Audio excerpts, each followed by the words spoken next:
What's up? Hey. Well, I got up here. Come see her. Yeah, hello.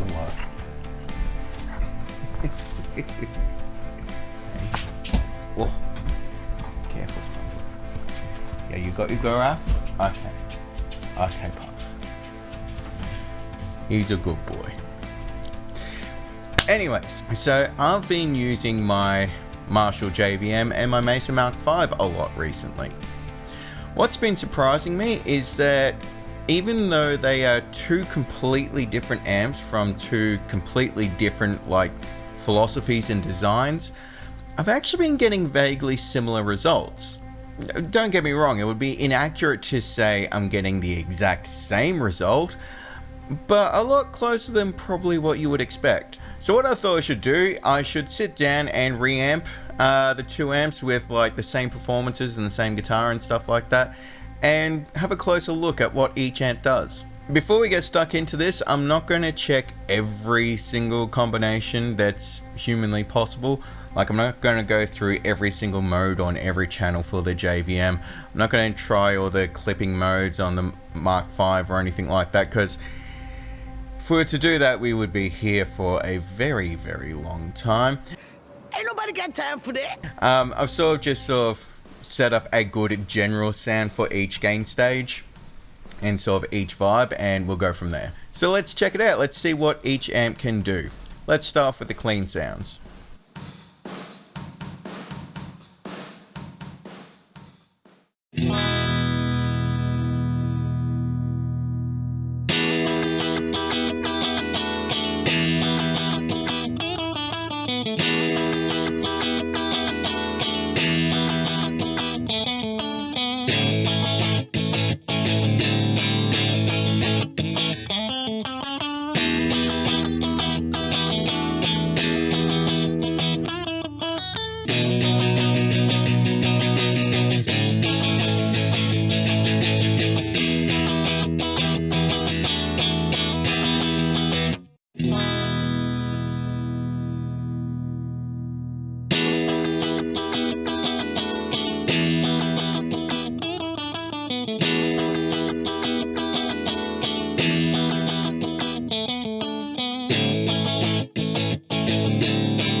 Now the clean channel on both amps, I think, kind of highlights the big differences between the two. Obviously we're going to go all the way through, but I think the clean channel is a pretty good demonstration. Now the Marshall clean sound is surprisingly nice. It's both raw and kind of delicate. Marshalls aren't really well known for clean channels, generally speaking, because it's hard to get them that clean. JVM does a great job of it though. But you can sort of tell that the JVM is keen to break up. It's keen to sort of get into the more, distorted tones. And that's sort of where the delicate thing is. It's clean, it's very clean, but you can tell it wants to come to life. It's pretty forward sounding and pretty in your face for a clean sound. So there's going to be some circumstances where this is completely and totally the wrong sound. But for me, it seems like a very honest sort of clean sound. It's very much what you plug in is what you get out the other side. Now, the reason why it's such a sort of raw and honest sort of clean sound is because there's almost no compression coming out of this clean channel. It's very open sounding, but it's also got that mid hump. The reason why I wanted to mention that in particular is because that compression thing's going to come up a lot. Meanwhile, the Mesa clean channel is very, very pretty. If you need a clean channel that's going to impress somebody, the Mesa clean channel is going to do a very good job of that. It's very sparkly at the top, so there's a lot of top end, but it's very smooth. It doesn't sort of get piercing or scratchy. Sparkly is the best way I can describe it. And it's also very flattering. So since there's a lot of compression in the Mark V, if you play a note a little bit dodgy, the compression will kind of compensate for you a little bit. Now that compression also means it's not as dynamic as the JVM. It's basically going to sit wherever you get it to sit. So to summarize, the Marshall is raw, open, not compressed, and really open sounding, whereas the Mark V is very sort of compressed, very sparkly, very pretty, very smooth sounding, and also very controllable.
So now we're up to edge of breakup tones. Now, I do want to stress that pretty much everybody has a different definition for what counts as edge of breakup.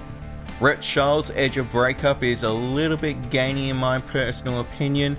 Ryan Bruce's definition of clean tends to be, let's face it, kind of an overdrive channel. Exaggerating, obviously. Said with love, Ryan. But for me, I regard edge of breakup as there's just a tiny little bit of breakup on the pick attack and everything else is clean. Your approach for edge of breakup may differ than mine, but this is what we're working with, so hey, enjoy.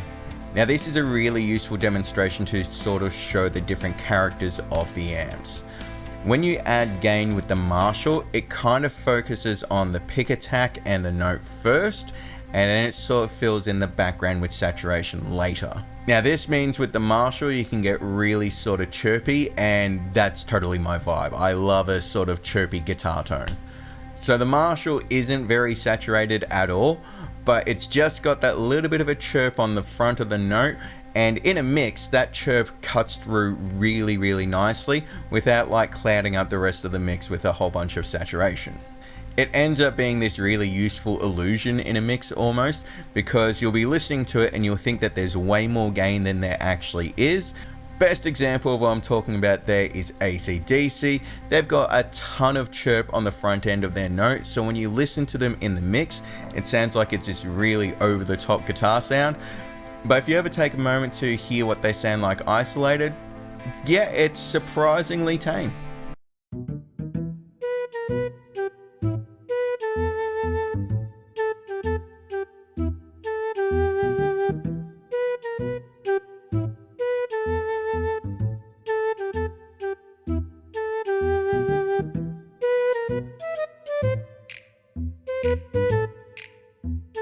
Now the Mark V is an amp that I struggle with in terms of getting an edge of breakup tone. First of all, the big difference is how the Mark V saturates.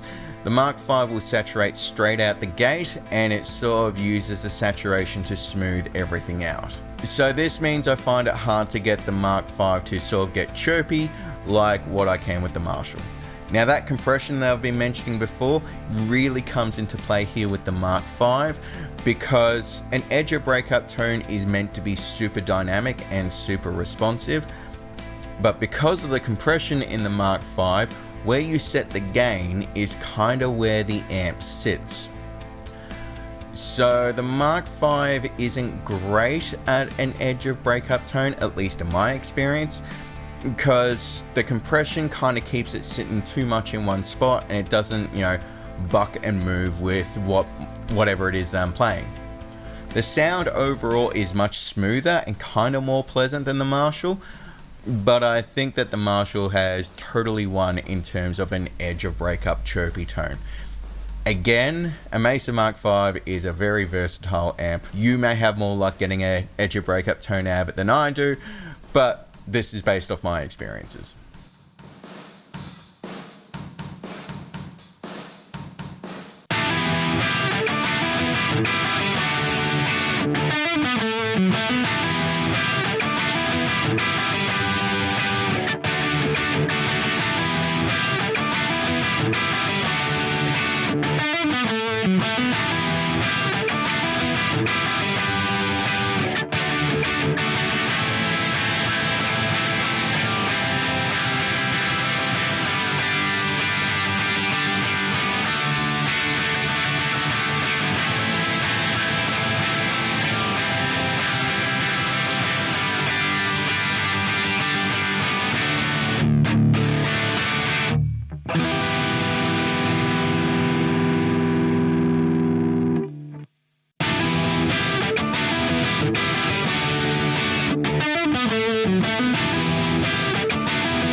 Well, I'm sure this isn't a huge shock to anyone here, but yeah, the Marshall is awesome at rock.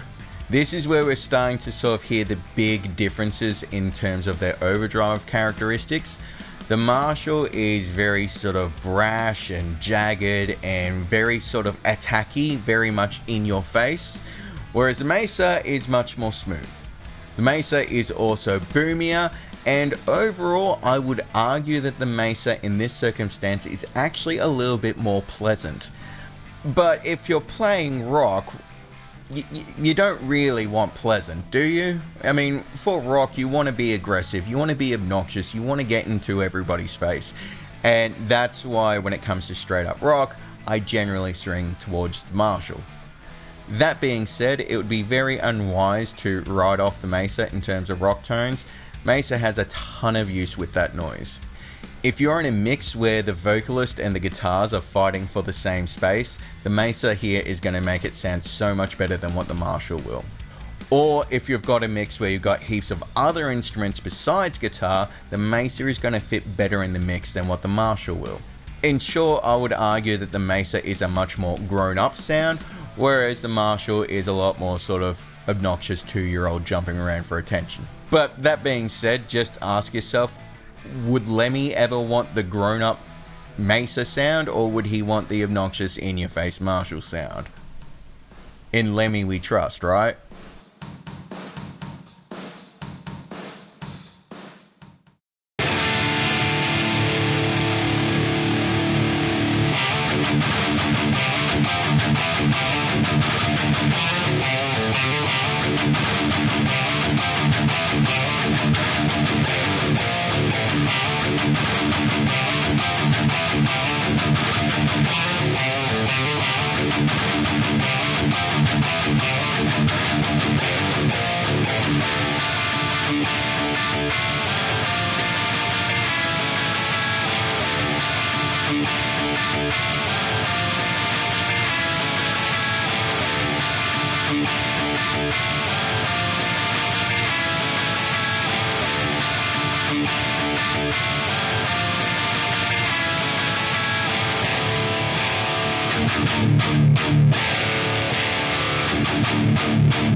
So metal is where it gets real interesting for me.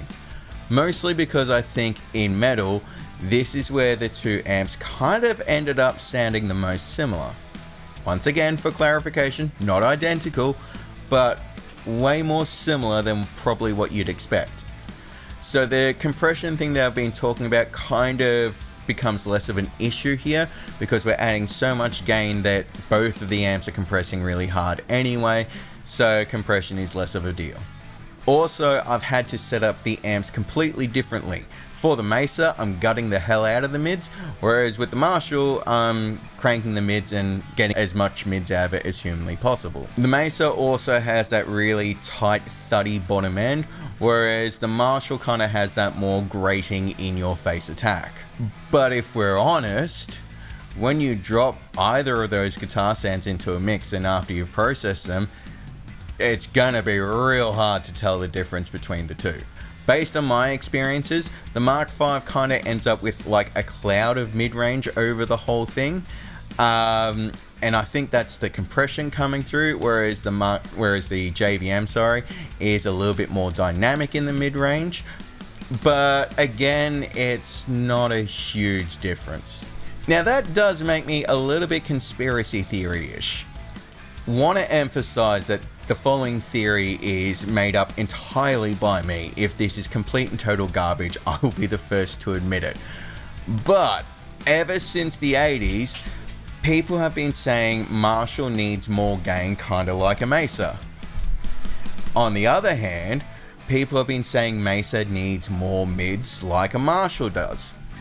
The Mark V and the JVM kind of came out around about the same time, and part of me wonders if they've been copying each other's homework a little bit here.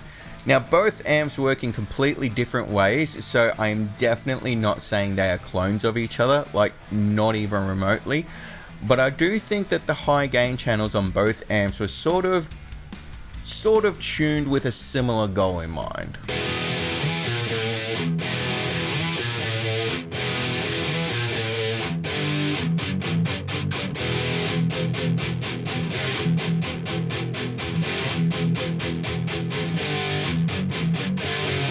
I can't help but wonder if both companies were kind of using the same reference point for how they want to get their high gain channels to sound.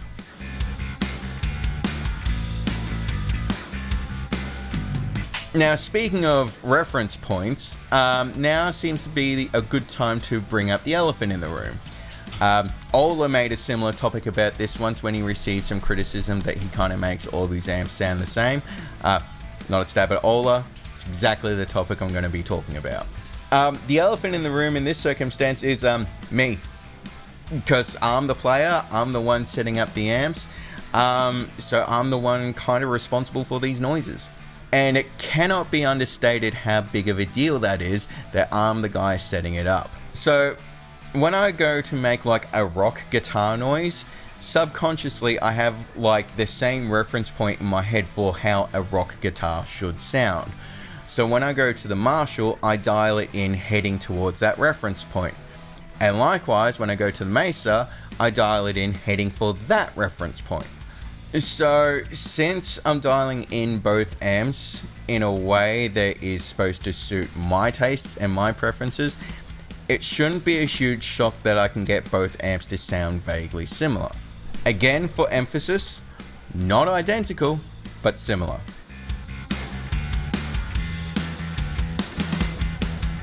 But what about that compression thing? Is it as big of a deal as I've been ranting about? Well, yeah, but probably not in a way that's going to be obvious just from hearing the guitar sounds. So first of all, there's a bit of a feel thing going on.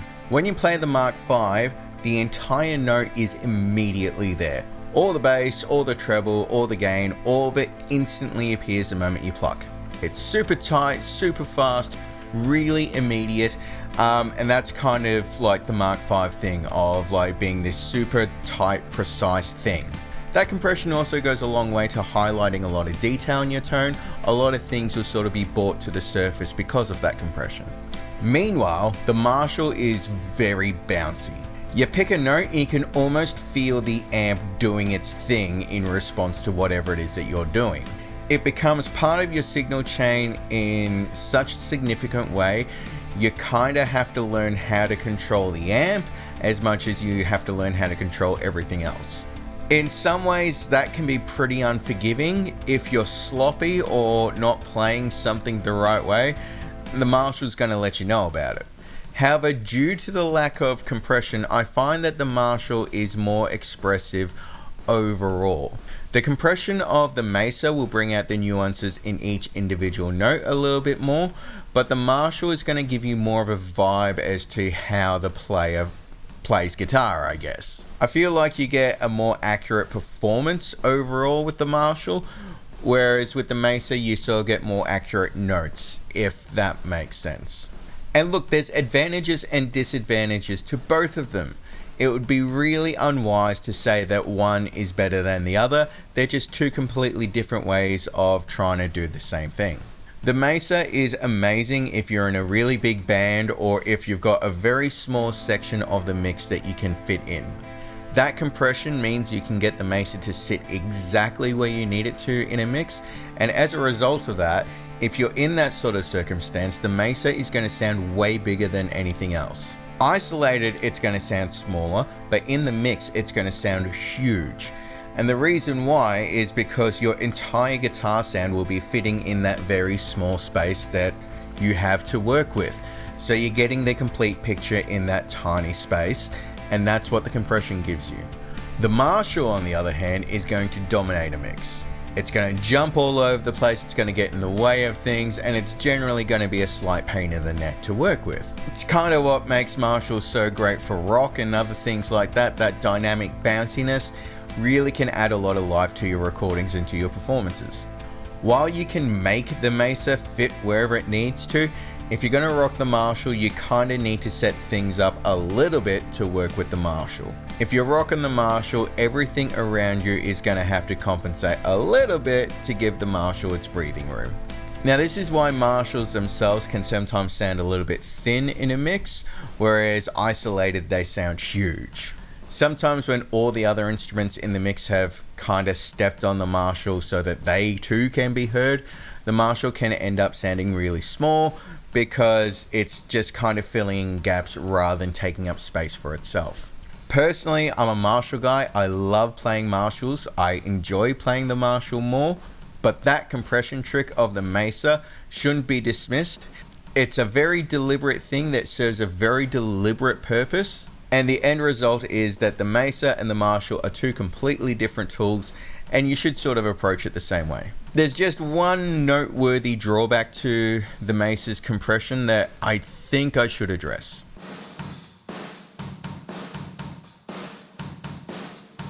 All that compression means that the amp wants to do all of the work for you.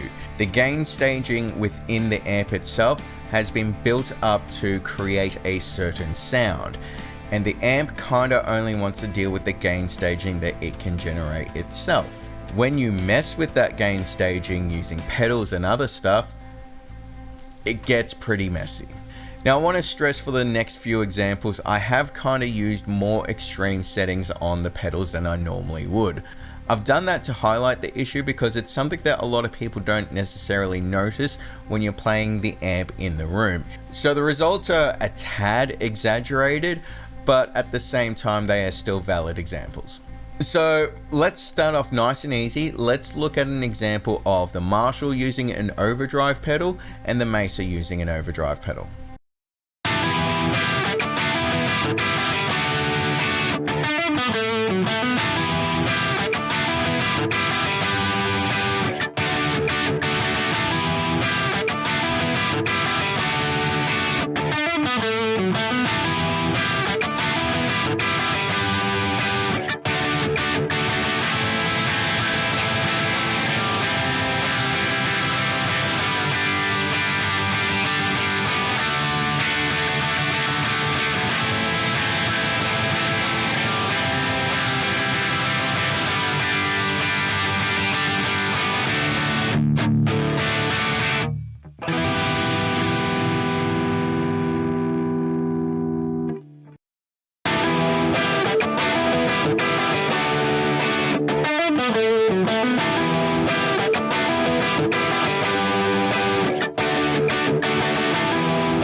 Now what I'm hoping you noticed there is that the Marshall had no problem accepting the gain from the overdrive pedal, because since it's got all that headroom, you can throw whatever you like into it and the Marshall will just eat it up and be very happy. In all honesty, I generally find that the Marshall kind of enjoys being abused a little bit, so yeah, go nuts. However, with the Mesa kind of just turned into Honk City.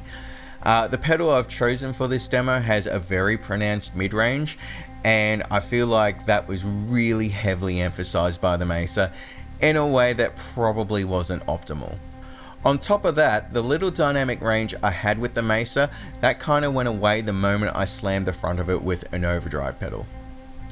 There wasn't a huge difference between like the riffs, the chords, and the single notes. It kind of all just blended together on the same dynamic level. But let's have a quick look at another example. This is boosting a crunchy sort of edge of breakup tone with a fuzz pedal.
Both sounds were nasty in a way that I personally regard as fun.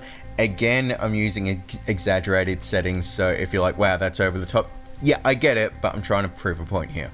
The Marshall has enough headroom that it can turn that fuzz into sort of like these jagged, gnarly edges, which sounds really cool, at least in my opinion, and it's sort of kept the mid-range where it is. Whereas with the Mesa, since that pedal has such a pronounced top end, you kind of only get the top end and you kind of lose everything else, and the mid-range just sort of kind of disappears a little bit. But that top end that I was mentioning, it just kind of washes everything out, and instead of getting like this fun jagged edge to everything, you just kind of get like this white staticky noise thing at the top end that, for me, it doesn't do much for me. It's kind of like the LED in that, pedal. It's completely too bright. It's ridiculous. Walrus Audio, I love your stuff, but can you please stop using white LEDs and everything? Or at least don't use white LEDs that you could use to signal Batman from Gotham City. Anyways, let's look at one more fairly obvious example.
Now the Marshall quite enjoys a Big Muff. The Mesa absolutely hated it. It had way too much gain, so it didn't know what to do with all of it. It had way too much bottom end, so everything kind of got drowned out. You just don't run a Big Muff into a Mesa. Basically, due to the compression, whatever you hit the front end of the amp with, that gets emphasized to a less than optimal level. Meanwhile, while that thing is being emphasized, everything else kind of gets pushed back, so you just kind of get the worst of everything. The Mark V sounds awesome with like modulation pedals and delay pedals and that sort of thing, but I've never had much luck using the Mark V with any sort of gain pedal. I just find the compression gets too in the way compared to, say, the Marshall.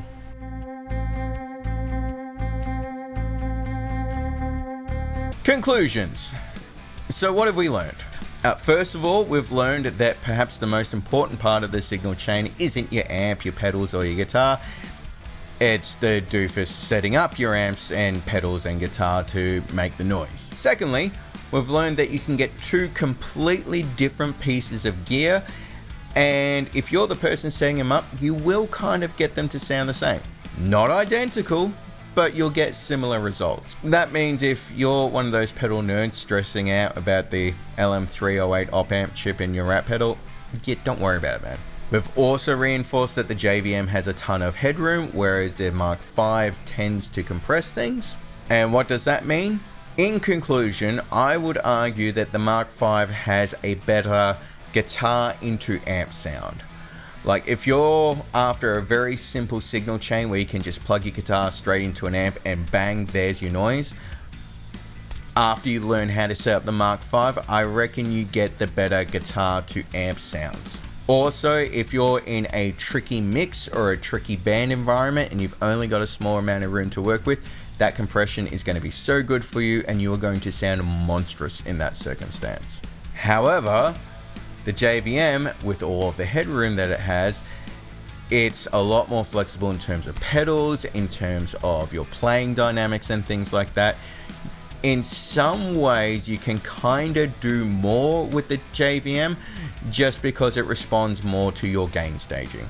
But at the same time, all of that, dynamic range and everything like that means that you kind of need to set everything up around you to support the Marshall in order to get the Marshall to do its thing correctly. It's gonna dominate your mix more and be more of a petulant child jumping around going, ooh, ooh, look at me. But for those of us who love Marshall, we probably wouldn't have it any other way. But at the end of the day, there's more than one way to skin a cat. As long as the cat gets skinned, I guess we're all happy. It's probably too brutal of a metaphor to use there, but you get the point of what I'm saying. Here's hoping you can figure out which way works best for you. Hope you have a good one.